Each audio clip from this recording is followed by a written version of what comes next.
All right, guys, what's going on? Welcome in. So another Jets practice has officially wrapped up, and man, the positives keep on rolling. They're all over the place, and it gets me fired up, man. I cannot wait for the start of the season. I was actually going to sleep last night, and for whatever reason, this ad came on. I had the TV on. I was facing away, so I wasn't really really paying attention to it. I was just listening, but the ad was talking about, I think it was like something for sports radio, but the ad was talking about teams, franchises across every league that just they haven't really had much success in recent years.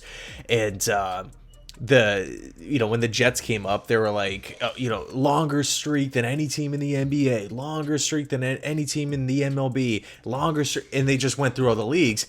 And I was just sitting there like thinking to myself, like, man, you know what, this is going to be a good season if guys stay healthy. I'm really excited for what this team is capable of. But anyway, let's hop into this practice here. So first things first, I think really what I want to start off with here is the Garrett Wilson Aaron Rodgers connection. It's on full display. Supposedly the first day was a bit rocky, but literally from day 2 on, it has been fantastic.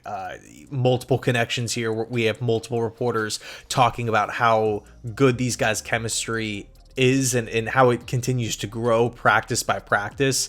And quick little side note, today's the last day of unpadded practices. I think it was actually on the Jets YouTube channel. I was watching that, the little live looking thing as practice was going on this morning, or as the guys were warming up. But they mentioned that Monday is the first day of padded practices. So I'm one step closer, right? One step closer. So it'll be interesting to see if the offense maybe takes a step back once contact and full pads are fully allowed, right? Because then the defense not necessarily can tee off on the offense, because you never want to injure the offensive players, but you guys know what I mean. Windows become tighter. Things are just a little bit more pressed offensively. But again, Garrett Wilson, Aaron Rodgers, that connection, it seems like a really strong bond. Next up, Allen Lazard impresses once again. This is massive, right? I'm trying to stay level-headed here when it comes to Allen Lazard. I don't want to overreact, because we saw what happened last season. We saw all the negativity with, the solid press conference, with him being a healthy scratch in a really thin, weak wide receiving room a year ago, where guys, were banged up. But look, if Mike Williams, is not practicing, these reps need to go to somebody. And if Allen Lazard continues to impress, and of course, he does have potential. It wasn't like he was a bad player in Green Bay. He has a catch radius, he has size, he has playmaking ability. He does bring blocking at the wide receiver position as well. In the running game, he is a big body dude. I would imagine he would be a solid red zone threat. He continued to make plays for the Packers with Rodgers and Hackett back in the past. If he can, give us something this year, I think that would be a humongous boost, because, I mean, let's face it, a lot of fans, including myself, are kind of looking at the Allen Lazard contract, looking at, his stats from last season, just watching the eye test, because there were also multiple drops in there as well, and thinking, what? Is this a lost cause? We're definitely going to have to continue upgrading the wide receiver position. But look, if Allen Lazard can give you, a 600-yard, 500-yard boost at the fifth wide receiver position, albeit everybody stays healthy, that is huge. Because then you're kind of thinking, okay, well, if Lazard has 600 receiving yards, maybe like 2-3 touchdowns, what does Garrett Wilson have? What does Mike Williams have? What does Corley have? What does Gibson have? So there is kind of this trickle-down effect where, if you have the 4th wide receiver on the team making noise and, snagging up a bunch of yards, chances are the guys in front of that 4th receiver are also getting tons of looks as well. But, I mean, man, Lazard, 3 touchdowns in 4 practices. That's big time. That is big time.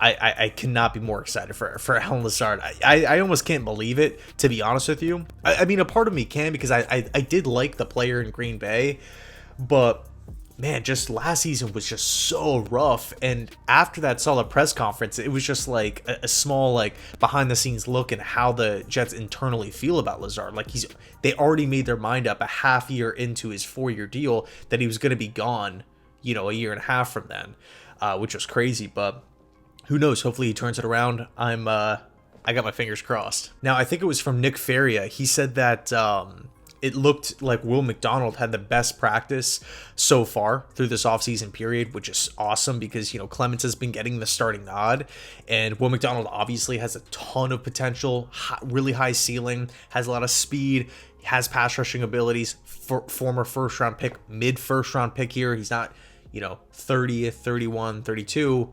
He was a top end first round pick. So, obviously the Jets invested a lot into Will McDonald, and it's good to see that he had a good practice, but it just continues to, and we got another player here, really two players here to talk about. Braden McGregor, undrafted free agent from Michigan. I mean, everybody knew he was strong, powerful, and had a lot of size coming out of Michigan. In fact, I actually did a video with Landon Tangwell, who was the starting guard for Penn State next to Olu Fashanu, and he knows McGregor well. And, he kind of talked a little bit about just, him as a pass rusher and him being, one of the better ones in the Big Ten. And then, ultimately the Jets signed him as a UDFA, and supposedly he looks good too, right? I feel like, I don't want to sound like a broken record here, but this is all positive stuff. I'm not used to this, right? I'm used to, in years past, like getting these updates about guys getting hurt, Becton, Dwayne Brown missing time, guys switching positions, undisciplined football, penalties, quarterback mishaps, tons of sacks all over the place. The Carl Lawson injury all those years ago, just stuff like that. But all this stuff is freaking positive, and it like every day I'm waking up like more excited and more excited, inching closer and closer to the season. But yeah, so McGregor's looking good. McDonald, again, according to Nick Faria, had his best practice so far. And then we got to talk about somebody else here, Tac McKinley. Where did this come from, right? Tac McKinley, of course, former first-round pick, had potential, flashed at times for the Atlanta Falcons. I think his best pass rushing season, he had 7 sacks, but knows Jeff Ulbrich well, knows this defense, had a stint with Cleveland, couldn't really put it together. But so far, I mean, I would say right now, his name is probably popping up the most when we talk about these defensive performances. And again, there's contact isn't a thing here. Maybe things change once the pads come on, but so far, Tac McKinley is continuing to get after the passer. He's continuing to sack the quarterback and get in the backfield. Also, apparently he looks really good against the run as well. Today was his best day against stopping the run.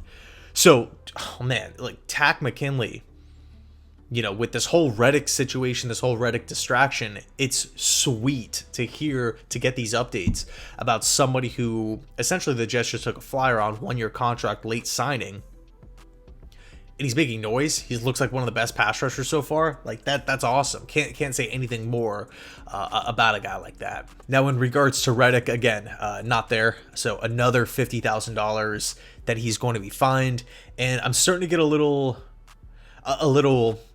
Not nervous, but just a little concerned about this whole situation, right? In my head, going into training camp, knowing that Reddick wasn't signed, knowing he was going to hold out, I figured, I'm going to give it a week. I'm going to give it a week into training camp. If it gets anything beyond that, I think I'm going to be creeping closer and closer towards like the panic mode, admittedly, because, it's one thing if Reddick isn't happy about his contract situation. It's another thing if the Jets, aren't really working fluidly.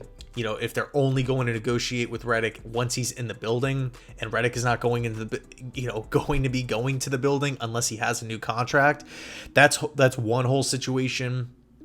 But we could put that to the side, right? We can also talk about Reddick getting fined all this money. I'm sure he's not happy about that. That's obviously. It obviously sucks, but I think a whole other, situation that we have brewing every day that Reddick, and by the way, Tyson from Let's Talk Jets Radio pointed this out, every day that Hassan Reddick misses, that's one less day that he's not there getting to know the system, getting to know the coaching staff, getting to know the players.